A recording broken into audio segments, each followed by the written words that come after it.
Was the Buddha omniscient? Revered Nagasena, was the Buddha omniscient? Yes, sire, the Blessed One was omniscient.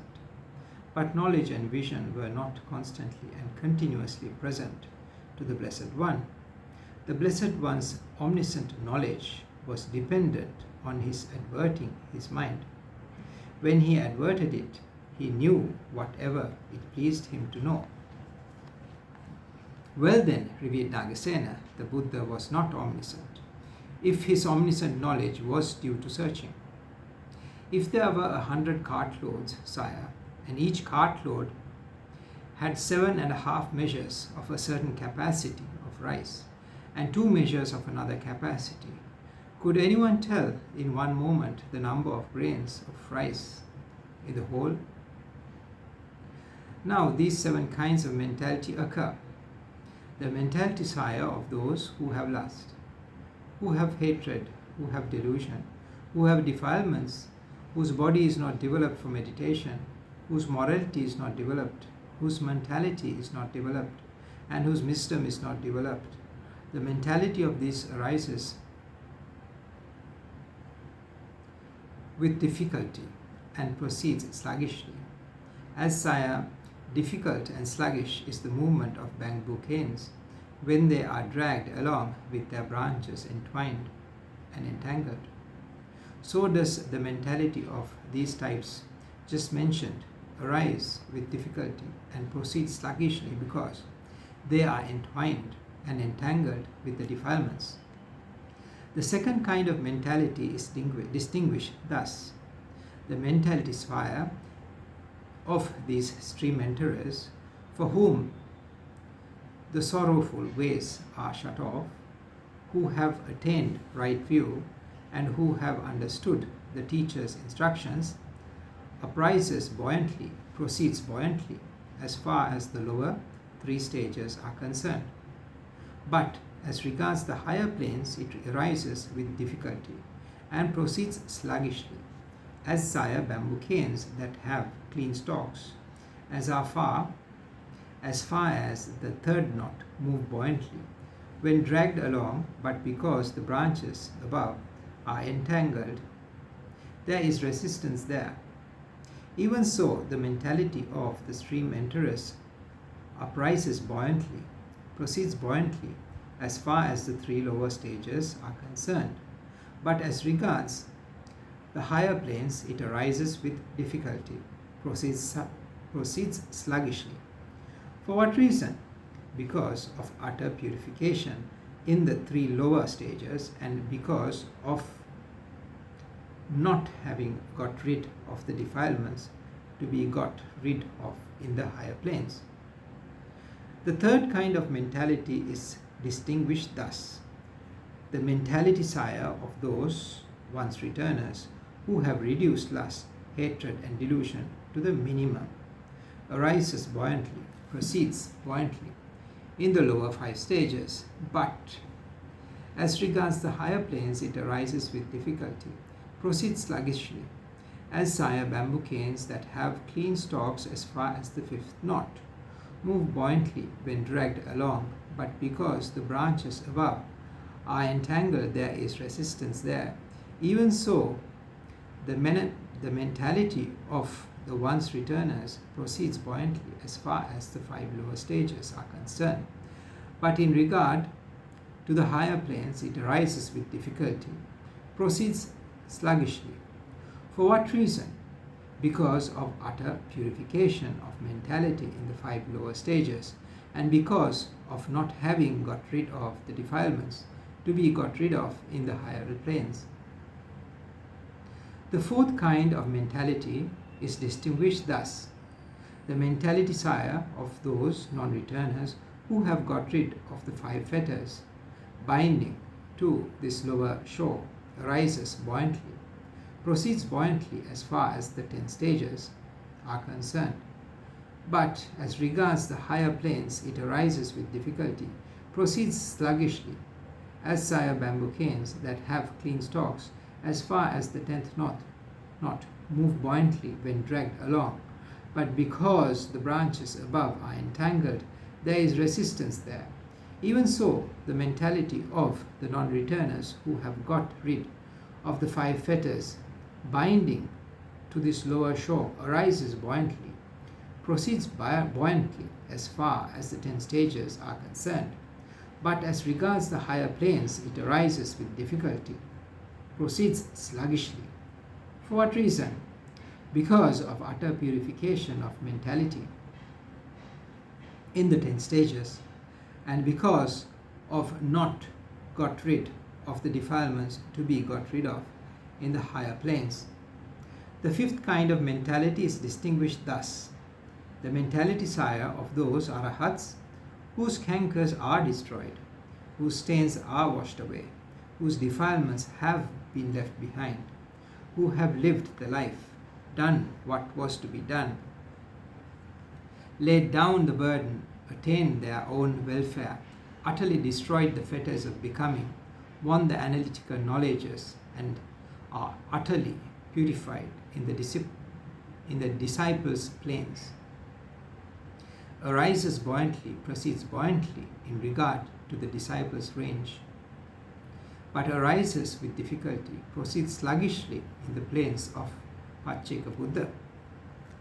As sire, bamboo canes that are clear of all knots move buoyantly when dragged along because of lack of obstructions on the bamboo. Even so, the mentality of the arahats arises buoyantly, proceeds buoyantly in regard to the disciples' range, but arises with difficulty, proceeds sluggishly in the planes of a Pacceka Buddha. For what reason? Because of utter purification in the disciples' range, and because of lack of purification in the range of a Pacceka Buddha. The 6th kind of mentality is distinguished thus: the mentality, sire, of those who are Pacceka Buddhas, self-dependent, without a teacher, faring alone like the horn of a rhinoceros. Their minds utterly purified and spotless in their own range, arises buoyantly, proceeds buoyantly in regard to their own range, but arises with difficulty, proceeds sluggishly as regards the planes of an omniscient Buddha. As sire, a man might cross a small river in his own locality without fear during the day or night as he desired, but later, if he saw the great sea, deep, extensive, unfathomable, and no shore beyond, he would be afraid, hesitant, and would not venture to cross. Even so, the mentality of those who are Pacceka Buddhas arises buoyantly, proceeds buoyantly in regard to their own range, but arises with difficulty, proceeds sluggishly as regards the planes of an omniscient Buddha. For what reason?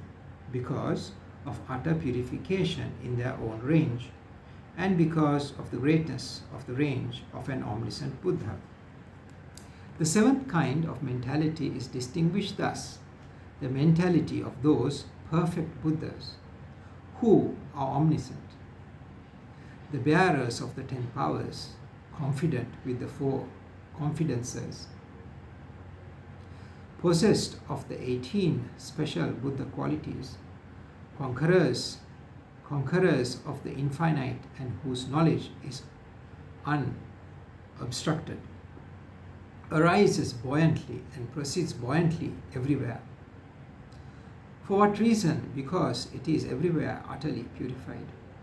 If, sire, a well-cleaned arrow without a blemish or notch, straight and with a fine edge, was fitted to a sturdy bow and shot by a strong man into a fine linen or silken garment, would there be any sluggishness or retardation in the movement of the arrow?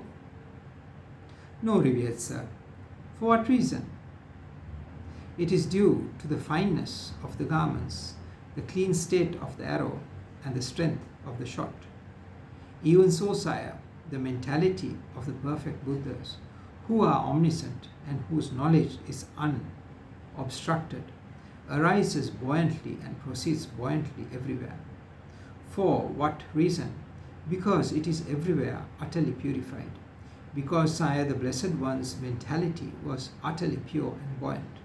He showed forth the twin miracle. For those miracles that derive from the mentality of the omniscient Buddhas, there is no further reason that can be alleged. Dependent on his adverting, Sire, was the Blessed One's omniscient knowledge. As Sire, a man could put into one hand anything that had been in the other, could swallow food that was in his mouth, could open and shut his eyes, and could stretch and bend his arms. Sooner than this, Sire, the Blessed One's omniscient knowledge could function. Faster than this could he advert his mind when it was necessary. When he had adverted it, he knew whatever it pleased him to know.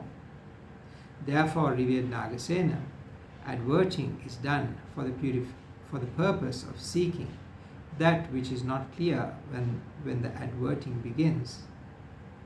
Convince me in this matter by some reason. As Sire, a wealthy man might have abundant possessions of gold and silver, paddy, rice, and other kinds of grains, ghee, oil, butter, milk, curd, and honey, all put away in storerooms, in jars and pots and pans. A guest worthy of hospitality arrives expecting to be entertained. All the food that was cooked had been finished, so the provisions are taken out and a meal is prepared. Would that wealthy man, merely by deficiency of cooked food at that particular time, be rightly called poor or needy?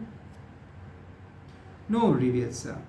Even in the palace of a mighty king, there might be no food ready out of time.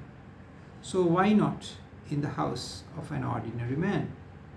Even so, Sire, the omniscient knowledge of the Tathagata may lack the smallest degree of adverting. But when he has adverted his mind, he knows whatever it pleases him to know. Strong is the reasoning, revered Nagasena. The Buddha was omniscient. I accept it. That the Buddha was omniscient.